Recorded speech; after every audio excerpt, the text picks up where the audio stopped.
Welcome to Bollywood Deep Dive from IndiaReview.com, your daily Bollywood news. Let's get into it. And we're starting with what I think is my new favorite obsession.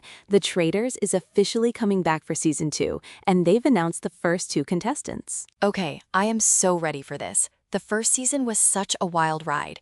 It's that perfect mix of strategy, paranoia, and just pure chaos.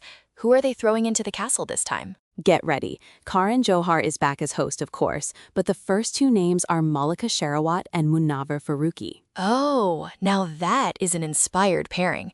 That is a truly fascinating combination of personalities. Malika Sherawat is just unfiltered, says what she thinks, and has this larger-than-life persona. I cannot wait to see her try to figure out who the traitors are. Can you imagine her in a roundtable discussion accusing someone with absolute certainty? It's going to be television gold. And then you have Munawar Faruqi, who is a master strategist. We saw it on other reality shows. He's charming, he's clever, he knows how to play the game. He's a professional game player at this point. So putting him in a house with Malika, it's brilliant casting. You have one person who will likely operate on pure instinct and gut feelings, and another who will be calculating 5 moves ahead. Exactly. The dynamic is already set. I wonder who they'll cast alongside them. You need a good mix of people who are too trusting, people who are overly suspicious, and people who are just there for a good time and accidentally cause chaos. And Karan Johar just presiding over it all, sipping his tea, looking fabulous while he sentences people to social banishment. It's the perfect role for him. It really is. He has that perfect blend of theatricality and genuine interest in the human drama unfolding. I'm already marking my calendar. Well, speaking of big returns to the screen, though a slightly different kind of screen, we have a major comeback in the world of daily soaps. An iconic character is returning after, wait for it, 18 years. 18 years? That's a whole generation. Who is it? Suvarna Jha is reprising her role as Tripti Virani in Kyunki Sasbi Kabhi Bahu Thi.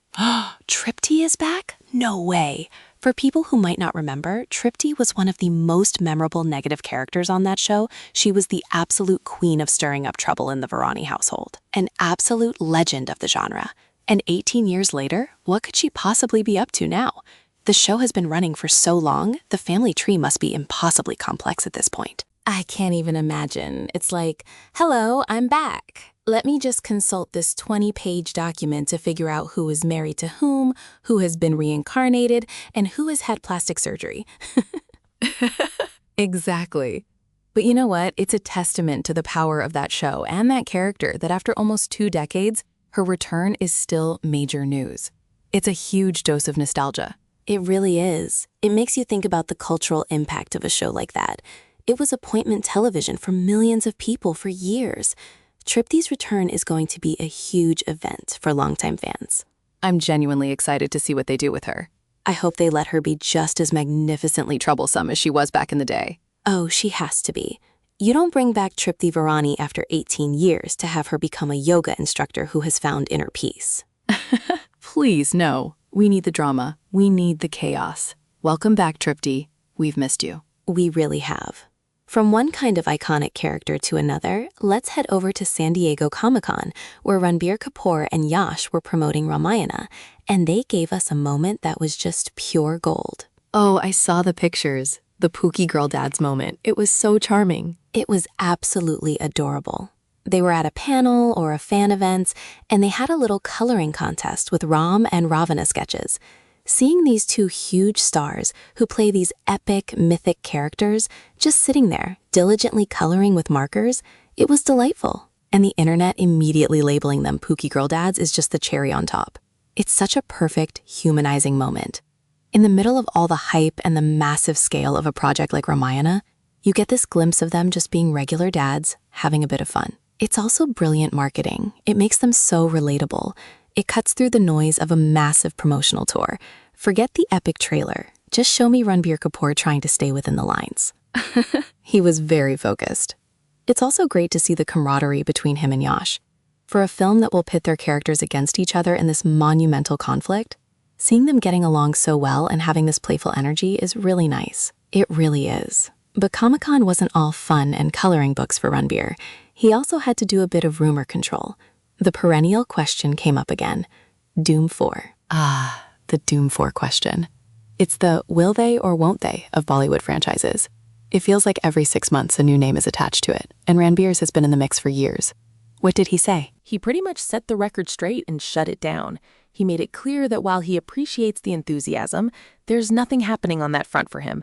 It was a polite but firm denial. Good for him. It must be exhausting to constantly have to answer questions about a project you're not even involved in, and it's better to just be direct and manage expectations rather than letting the rumors spiral. Absolutely. But of course, the internet being the internet, as soon as he squashed one rumor, another one sort of sprouted up. This one is a bit more intriguing. Oh? Do tell. Well, in recent interviews where he's been talking about his upcoming slate of films, people noticed he didn't mention Animal Park, the sequel to Animal. Ooh, that is interesting. That film was a monster hit, and the sequel was announced right at the end of the first one. To not mention it in his upcoming lineup is definitely a choice. And of course, the speculation has begun. People are wondering if the film is delayed or if it's going to have a very long development journey, much like Brahmastra did. That's a fair comparison. Brahmastra was in the works for the better part of a decade, and while it eventually came out and did well, it became this legendary, long gestating project. Maybe they're just taking their time to get the script for Animal Park exactly right. That would be the smart thing to do. The first film was so provocative and successful, the expectations for a sequel are sky high. You can't rush that. It could also just be a simple scheduling thing. He has Ramayana, which is a massive commitment. Maybe Animal Park is just further down the road and not on his immediate what's next list. Right. It's not necessarily a sign of trouble. It could just be a sign of a very busy actor with a very packed schedule. Still, it's a tiny detail that has definitely gotten people talking. The industry loves a good mystery. It really does. And while Ranbir is managing film slates, another superstar, Thalapathy Vijay, is just dominating the box office with his latest release, Jananayagan. The numbers on this film are just staggering. It's already crossed 200 crore rupees worldwide in less than a week. It's incredible. The film had a slight drop on its 5th day, which was a Monday, but that's completely normal.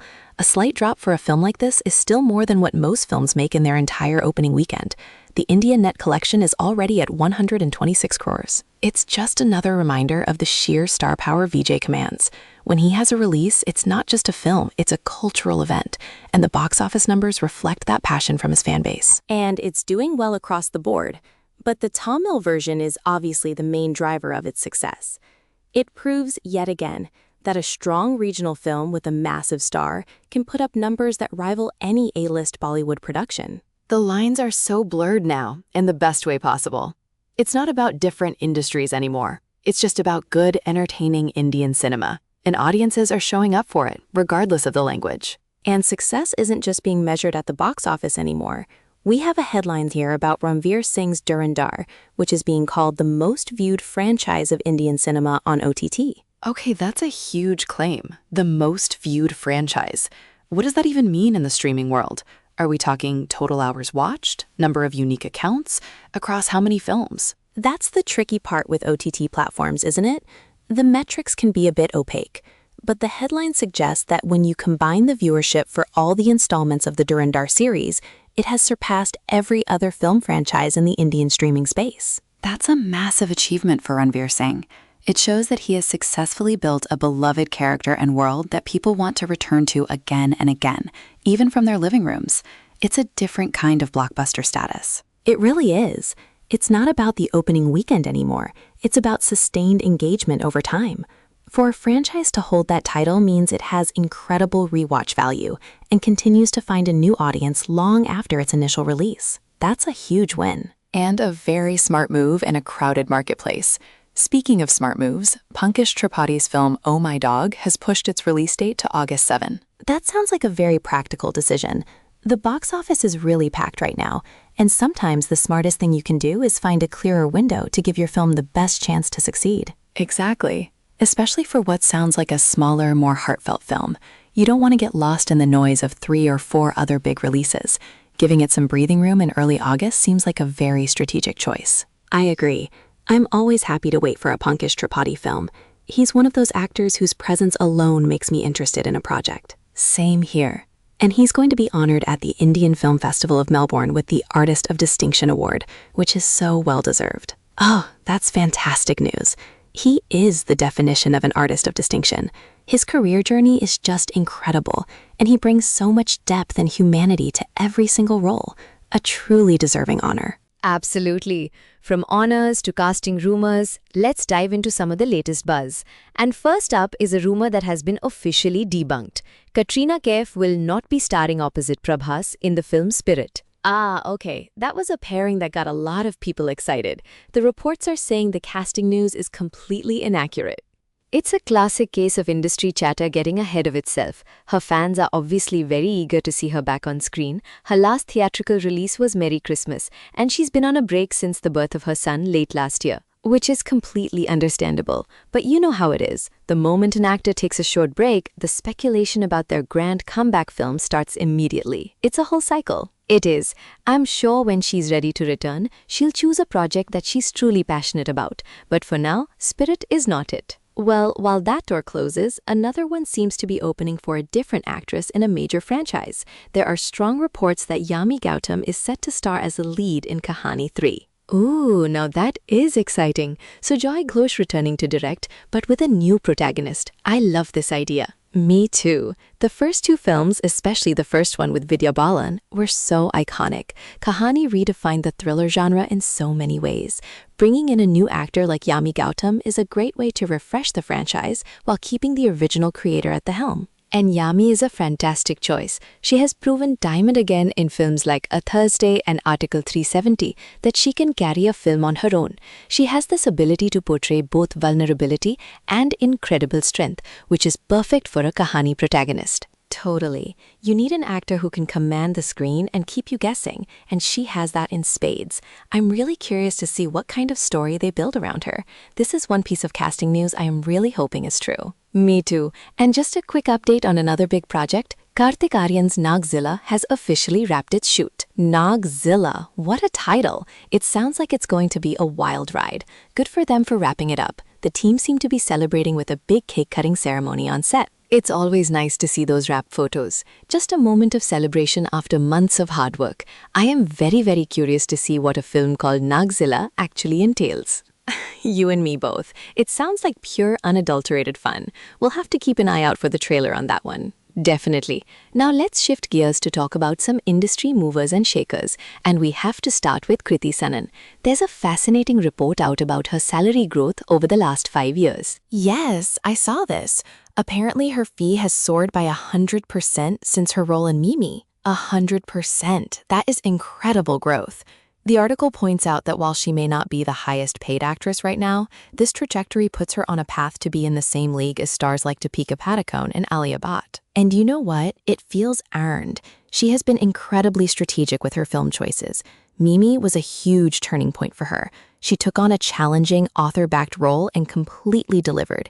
It proved she was more than just a glamorous star. She was a formidable actor. Absolutely. And since then, she has consistently balanced big commercial films with more performance-oriented roles.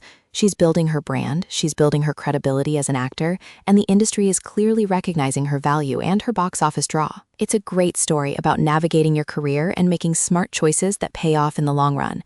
It's not just about one hit film, it's about building a consistent body of work that makes you indispensable. Good for her. It really is. And speaking of powerful figures making strategic moves, there's growing speculation that Dhanush might be considering a move into politics. This is a fascinating trend.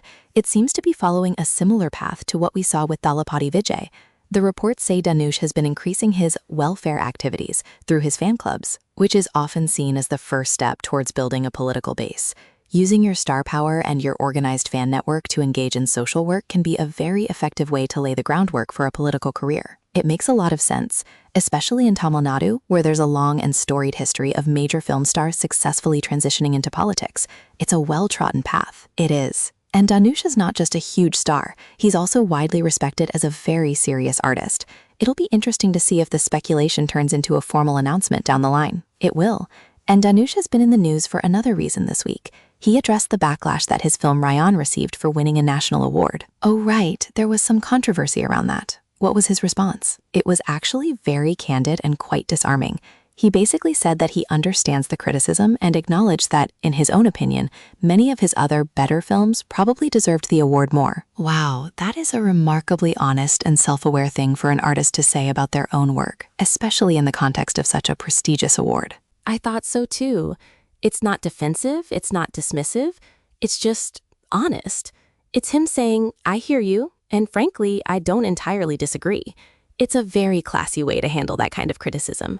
It diffuses the situation by validating the audience's feelings. It really does. That's a level of candor you don't often see. It takes a lot of confidence in your own body of work to be able to say that. Mad respect for him for that. Same here. It was a masterclass in handling public criticism. All right, let's round things out with a few quick hits from around the industry.